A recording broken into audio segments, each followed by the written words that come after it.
ഒരു ആലിമിനെയും ചീത്ത പറയരുത്, ഒരു സയ്യിദിനെയും ചീത്ത പറയരുത്. അത് ഏത് വിഭാഗത്തിൽപ്പെട്ട ആലിമായാലും ഏത് വിഭാഗത്തിൽപ്പെട്ട സയ്യിദായാലും ഒരൊറ്റ ഒരു മഹാനെയും ഒരു സയ്യിദിനെയും ഒരു ആലിമിനെയും നിന്റെ നാവ് കൊണ്ട് നീ ചീത്ത പറയാൻ നിന്റെ നാവ് അനക്കിയാൽ നിന്റെ നാവിന്റെ ആ സുന്ദരമായ ദിക്റും സ്വലാത്തും ചൊല്ലിയ നാവ് കൊണ്ട് നിനക്ക് ഷഹാദത്ത് കലിമ ചൊല്ലാൻ കഴിയൂല. അല്ലാഹു കാത്തുരക്ഷിക്കട്ടെ. ആലോചിക്കണം, രക്ഷിതാക്കൾ സ്വന്തം പൊന്നോമന മക്കൾ ദുനിയാവിലും ആഖിറത്തിലും കൺകുളിർമയാകണമെങ്കിൽ ആ മക്കൾക്ക് ഹലാലായ ഭക്ഷണം മാത്രം കൊടുക്കണം.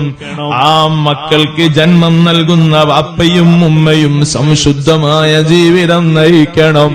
അല്ലാതിരുന്നാൽ മക്കൾ ദീനുള്ള മക്കളാകൂല, മക്കളെ അലിമീങ്ങളാകൂല.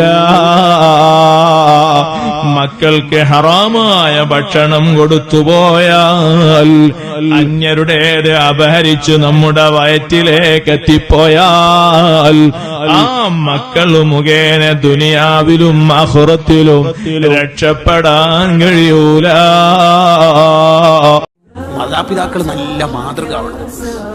ഞാൻ വെറുതെ നിങ്ങളോട് ചോദിക്കാണ്, ഉത്തരം പറയേണ്ട. ഉത്തരം പറഞ്ഞാൽ ചിലപ്പോൾ നമ്മൾ തമ്മിൽ തെറ്റാൻ സാധ്യതയുണ്ട്. ചോദ്യം ഇങ്ങനെയാണ്: രക്ഷിതാവായ ഉമ്മ ഉപ്പ നമ്മളെ മക്കൾ കൂടുതലായിട്ട് കാണുന്നത് ഖുർആൻ ഓതുന്നതായിട്ടാണോ phone ഉപയോഗിക്കുന്നതായിട്ടാണോ?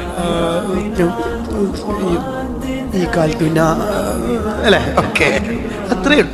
He will be there. നമ്മൾ എന്താണോ അവൻ അതായി അവിടെ ഉണ്ടാവും. അബൂ യസീദുൽ ബിസ്താമി റളിയല്ലാഹു അൻഹു 10 വയസ്സിന് മുന്നേ തഹജ്ജുദ് നിസ്കാരം തുടങ്ങിയ ആളാണ്. പാതിരാത്രിക്ക് ഉപ്പ എഴുന്നേൽക്കുന്നത് കണ്ടിട്ടാണ് ഇത് തുടങ്ങിയത്.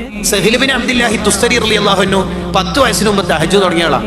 അമ്മാവൻ കാർണൂർ എന്നാണ് ഇവിടെ പറയുന്നത്, അമ്മാവൻ അവരെ എഴുന്നേൽക്കുന്ന കണ്ടിട്ട് തുടങ്ങിയതാണ്. നമ്മുടെ നാട്ടിലെ അമ്മാവന്മാർ എന്ന് പറഞ്ഞാൽ നേരിട്ട് അഥവാ ഫോണിലൂടെ മാത്രം പറഞ്ഞ് നേരിട്ട് കല്യാണം പറയാത്തോണ്ട് വരാത്ത മഹാനെ കണ്ടിട്ട് മൈമക്കൾ എന്താ പഠിക്കേണ്ടത്? നമ്മളിൽ നിന്ന് മക്കൾ പഠിക്കണം, ഹൈറ് പഠിക്കണം. പഴയ ആൾക്കാരുണ്ടല്ലേ ഈ കുട്ടികളെയും കൂട്ടിയിട്ട് സ്വതക്കാലം കൊടുപ്പിക്കുന്നത് നാളത്തെ നന്മ പഠിക്കാൻ വേണ്ടിയിട്ടാണ്. അതാ വേണ്ടത്.